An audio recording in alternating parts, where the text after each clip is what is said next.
Hi there and welcome to this video for Senior Physics on Motion.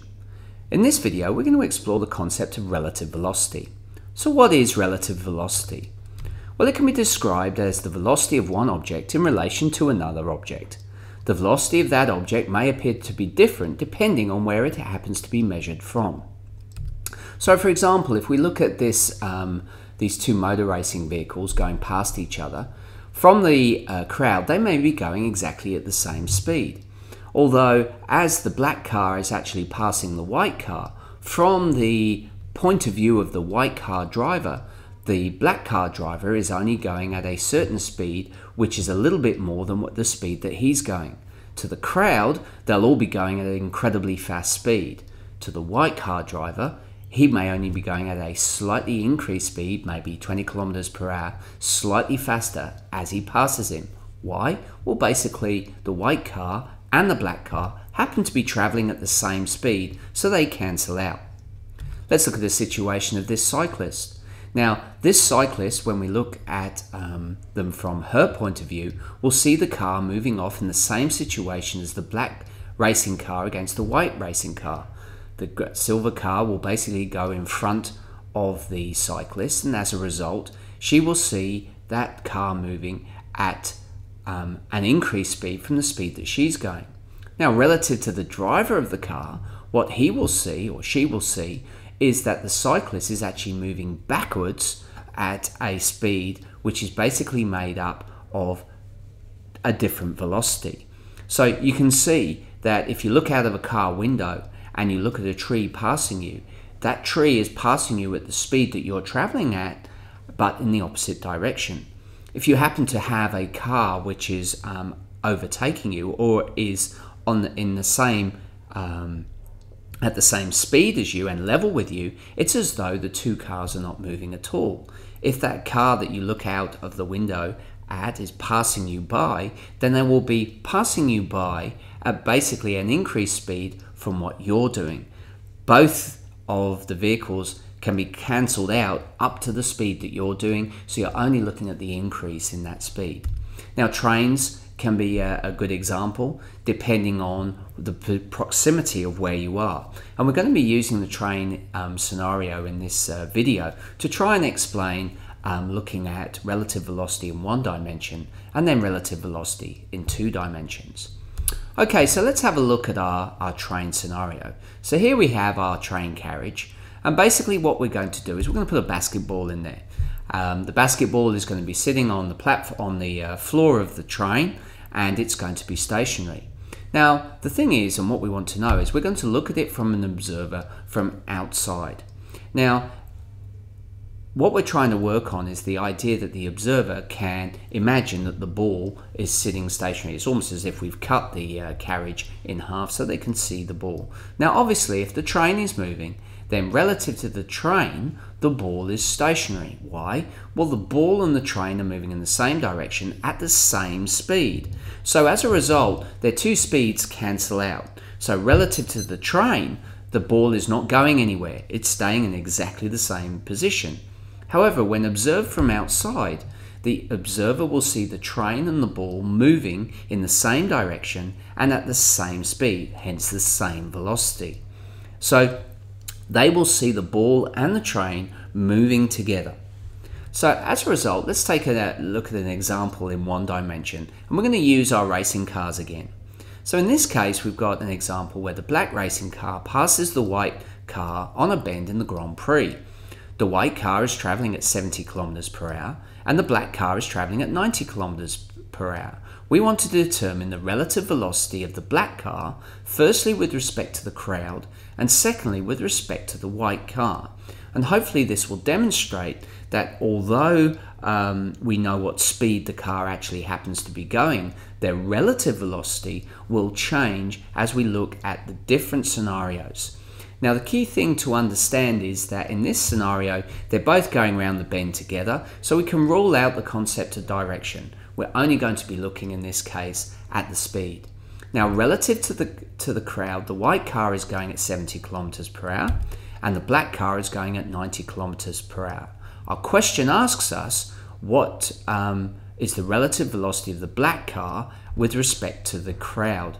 Well, the black car, according to the crowd, is going at 90 kilometers per hour because the crowd is not moving. They are stationary, so they see the black car go past them at 90 kilometers per hour.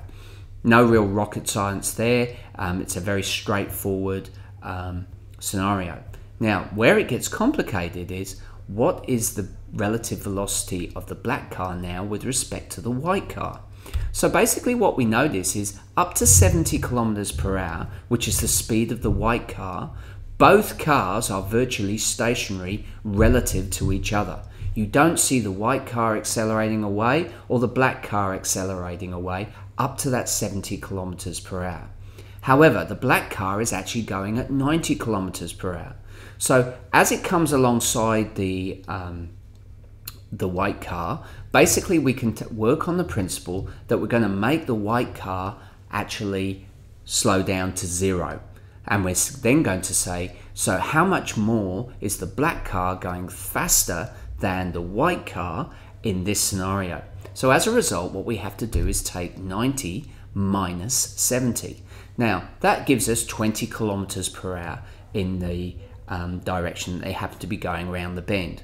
So relative to the white car, the black car is only moving at 20 kilometers per hour. This is because the white car is already going at 70 kilometers. So he sees the white car driver sees the black car driver passing them at 20 kilometers per hour more. Now the vector, basically, you can see where it says negative 70, is the negative 70 is converting our white car's speed to zero.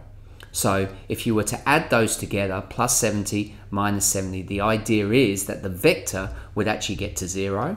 So as a result, by taking minus 70 away from 90, we then get what's left over. So the whole thing comes to zero, and then we see how much is more.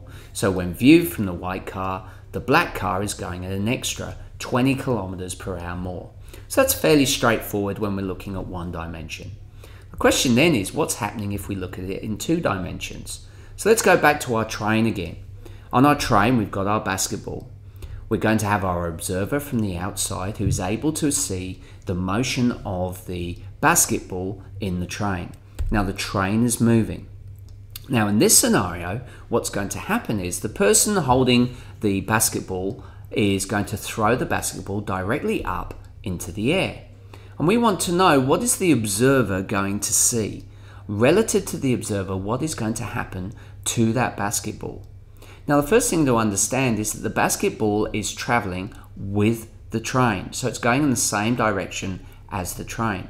However, it is also being thrown directly upwards. So the result is that as the train is moving, relative to the train, the ball will be moving upwards only, because we cancel out the idea that they're both traveling in that same direction. But what will happen is, relative to the observer, the ball will move upwards and to the right following a parabolic motion, which means as the train catches it up, as they throw the ball in the air, the result will be that you'll be able to catch the ball. If you were, or the person who threw it will be able to catch the ball, and the train will catch up with the ball in the same motion. Now, why is this? Well, basically the ball has vertical velocity and it also has horizontal velocity.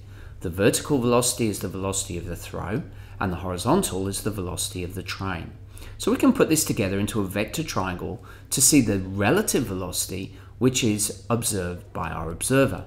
So basically what we end up with is the velocity of the ball relative to the train, which is going straight up, because the velocity of the train has been cancelled out because they're both going at the same speed. Then we've got the velocity of the train relative to the observer, so we know that the train is going to the side, and the result is that we get the velocity of the ball relative to the observer as a resultant vector, and it's the red line that we're going to find out. Now obviously we can find out our hypotenuse in this case from our right angle triangle by using Pythagoras and trigonometry. So let's look at an example. Let's put some answers to some values together and show how this can work.